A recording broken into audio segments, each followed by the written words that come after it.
사랑의 하나님 아버지, 오늘도 주의 말씀이 우리의 발에 등불이 되어서 인도하여 주시는 복된 날이 되도록 축복해 주옵소서. 예수님 이름으로 기도합니다. 아멘. 2월 26일 누가복음 11장 27절부터 36절의 본문을 여러분 꼭 읽어보시고 이 영상을 보시면서 묵상의 도움을 가지시기를 바랍니다. 묵상은 제 영상을 보신 다음에 직접적으로 오늘 나의 현실의 문제와 연결지어지는 단계를 맞아 걸어가시기 바랍니다. 그래서 그 내용은 여러분 그 큐티인 책에 묵상하기, 적용하기, 기도하기 하는 그 난이 있으니까 그곳에다가 직접 한번 적어보시는 그런 과정을 거치시기를 부탁을 드립니다. 적용이 가장 중요합니다.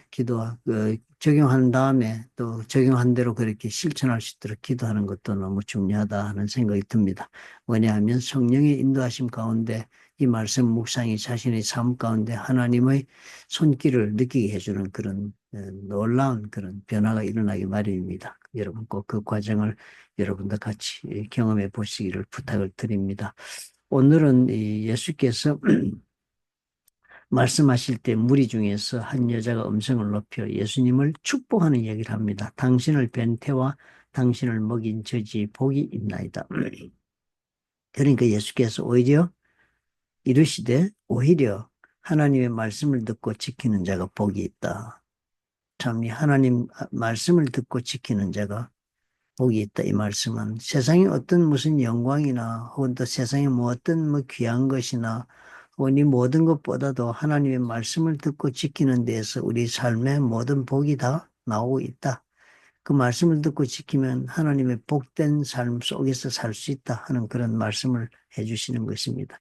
이 말씀이 정말 이렇게 모든 것의 기초입니다. 그리고 전부입니다. 왜냐하면 이 말씀을 통해서 하나님은 누가 어떤 하나님이 되시는가 하나님이 자기를 스스로 밝혀주시는 계시가 되고 또 예수 그리스도께서 어떤 분이셨는가를 우리가 말씀을 통해서 알고 그 말씀 되시는 예수님이라고 또 요한복음 우리에게 소개하고 있습니다. 그리고 태초에 천지를 창조할 때도 하나님께서는 말씀으로 창조하셨잖아요. 그러니까 그 말씀이 다 기록되어 있는 성경이 우리한테 주어졌다는 것은 얼마나 크게 우리가 정말 하나님의 복된 삶을 우리가 사는지 모릅니다. 구약 시대에는 반쪽이었습니다. 구약 성경만 가지고 살았으니까 얼마나 답답했겠습니까? 이제는 신약 성경까지 있으니까 이제는 다 성경이 완성이 된 시대를 우리가 삽니다. 이제는 주님 다시 오실 때를 기다리는 때를 우리가 지금 살고 있으니까요. 우리가 정말 복된 세대를 지금 우리가 살고 있는 것입니다. 그런데 그 예수님께서 이제 무리가 모였을 때 이 말씀을 하시다 하시는 것입니다. 이 세대는 악한 세대라 표적을 구하되 요나의 표적밖에는 보일 표적이 없다. 그러면서 예수님이 지금 이 말씀을 해요. 니느웨 사람들. 니느웨는 요나가 가서 복음 전하자 회개했던 사람들이잖아요. 또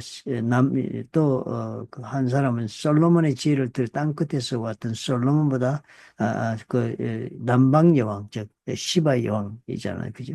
우리가 그 성경에서 보는 사람 이 사건들이 얘기도 않습니다. 그 둘 다 어떻게 해요? 하나님을 찾아서 니느웨는 하나님의 말씀을 듣고 회개해서 구원을 받았고 또 시바의 여왕은 솔로몬에게 지혜를 구하러 왔다는 말은 즉 하나님의 그 주신 지혜의 사람을 만나서 자신도 그런 은혜를 입고 싶어서 찾아왔던 것입니다. 그래서 그렇게 은혜를 입고 갔다고 되어 있죠. 그런데 이제 예수님 말씀이 이 세대가 악한 세대라서 표적을 구한다. 우리가 이제 우리 세대도 보면 악한 세대가 표적을 구한다는 말이 우리에게도 그대로 적용되는데요. 그냥 믿지를 못하는 것입니다. 성경의 말씀을 그냥 믿지를 못해 꼭 증거를 찾는 마음인 것입니다. 하나님께서 내 삶에 역사하신 증거를 꼭 보겠다. 아니면 역사하신다면 증거를 보여달라. 하나님이 살아있다면 그 살아있는 증거를 보겠다. 이렇게 이제 우리가 덤벼드는 신앙의 자세를 뜻합니다. 그저 말씀을 통하여 하나님 앞에 부드럽게 순종하는 마음으로 이렇게 믿음 가운데 나오는 것이 얼마나 정말 하나님에게 은총을 입은 자의 모습인지 모르지요.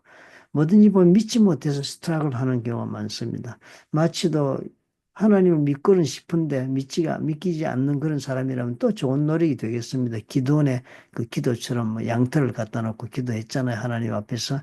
정말 이게 하나님의 뜻이라면은 양털이 다 젖고 양털 주위에는 젖지 않도록 해달라. 그래서 그렇게 딱 하나님 응답해 주시고 또 의심이 드는 겁니다. 이게 또 우연히 일어난 일이 아닌가 싶어서 다시 또 되짚어 사는 배를 또 물어봅니다. 또 표적을 보여달라고 주변은 다 적게 하시고 양털만 젖지 않도록 이렇게 까꾸를 한번 해주십시오. 또 이렇게까지 기도는 물어보고 야단을 했지만 결국은 기도는 믿음 가운데 못해가지고 하나님께서 강권적으로 역사하시는 그 쓰임받는 자리까지 끌려갔습니다. 그런데 우리가 참 그런 것을 보면서도 우리가 하나님을 믿으면서도 이런 뭐 회의론자죠. 뭐 하나님을 회의하는 그런 말씀에 대한 회의를 가지고 있는 그런 태도로 신앙생활을 할 수 있습니다. 그런데 오늘 보니까 예수님 그게 다 뭐예요? 악한 세대의 증거가 된다는 것입니다. 악한 세대는 표적을 꼭 봐야 믿는다는 거예요. 그런데 예수님 표적은 딴 표적이 없다. 네 삶에 뭐 기적을 나타내 그런 게 표적이 아니고 요나의 기적밖에 내가 너한테는 표적이라고 해줄 수 있는 게 없다. 그런 요나의 표적은 요나가 고레뱃속에 3일 들어가 있다가 해변가에 토해내어 살았잖아요. 그러니까 그 요나의 기적은 예수님께서 요나의 기적을 표적이라고 말씀하시는 것은 예수께서 장차 죽으셨다가 십자가에 돌아가셨다가 3일 만에 부활하실 것을 뜻합니다. 그러니까 예수님께서 하신 말씀은 상징 이 당시에는 말해도 모르니까 상징적으로 이렇게 표현하신 것입니다. 연하의 표적밖에 볼 것이 없다. 즉 예수께서 앞으로 죽으셨다가 3일 만에 부활하셔서 그때 하신다는 그것이 표적이지 그 이상은 더 이상 표적이 없다라고 주님 말씀하시며 그걸 볼 줄 아는 눈이 밝은 눈이다. 그래서 자기 몸에 그 눈이 밝아야 자기 몸의 뭐 모습도 다 보고 자기 상태도 알 수 있듯이 그렇게 된다라고 얘기를 하신 것을 보니까요. 오늘도 이 연하의 그 표적을 우리가 믿는 것으로서 우리는 족하다. 우리 주 예수께서 3일 만에 십자가에 줄 돌아가시고 3일 만에 부활하셨다는 것을 믿는 그것이 하나님 우리에게 주어진 표적으로 알고 더 이상 주님 앞에서 우리가 믿지 못해서 표적을 구하는 일은 없어야겠습니다. 우리 하나님이 이미 예수를 믿은 자에게 성령을 우리 속에 와 계십니다. 그럼 우리가 정말 하나님을 순종하고 이 성령의 인도하심에 걷는 것이 얼마나 중요한지 모릅니다. 그렇게 그럴 때 우리 삶 가운데 하나님이 우리를 향하여 가지고 계신 계획, 나만을 위하여 준비하신 만세전부터 준비하신 내 인생의 계획을 펼치실 수가 있기 때문입니다. 하나님이 그렇게 펼치시고 싶어도 내가 하나님의 인도함을 받지 않고 또 하나님의 뜻에 순종하지도 않으면 하나님이 역사하시기 어려운 것입니다. 내가 참으로 내 뜻을 세워놓고 내 욕망을 달성해서 몸부림칠 때는요. 우리는 하나님 앞에 와서 하나님 믿는다면서도 하나님 앞에 표적을 구합니다. 이거 해주시면 내가 믿겠습니다. 이름으로 내가 주를 믿는다는 그런 표적을 구하는데 주님이 그런 우리에게 뭐라고 말씀하실까요? 연하의 표적밖에는 네가 구해야 할 표적은 없다. 십자가에 또 돌아가시고 부활하신 그 이상의 무슨 표적이 너에게 필요하겠느냐 하시는 그 말씀을 우리가 귀담아 새겨 들어야 할 것입니다.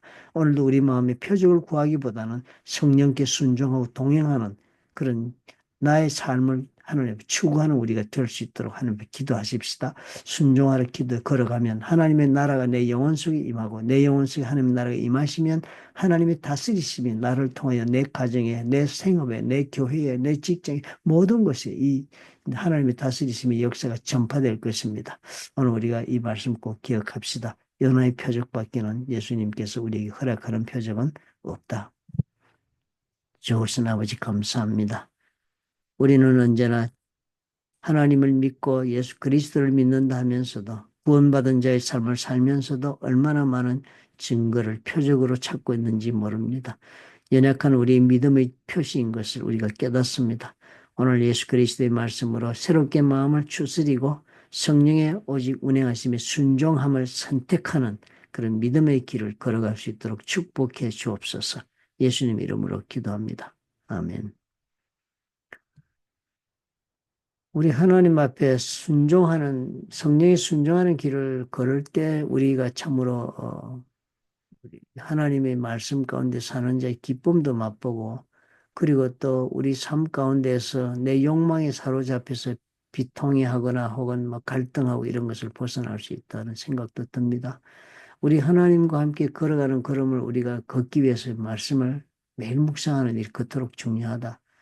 말씀을 큐티하는 사람과 그렇지 못한 자의 삶이 하나님 앞에서 시간을 지나보면 많이 달라 있다는 것을 발견하게 될 것입니다. 오늘 꼭 여러분, 오늘 하루 이 내 발 앞에 등불이 되시는 하나님 말씀이라 했습니다. 내 삶 전체에 대한 해답이 없는 것 같아 보여도 오늘 하루는 내가 살 수 있도록 인도하시면서 내 전체 인생을 만들어 나가시는 하나님 우리 꼭 기억하고 믿음으로 오늘도 말씀을 큐티하며 깊이 묵상하며 살아가 보십시다.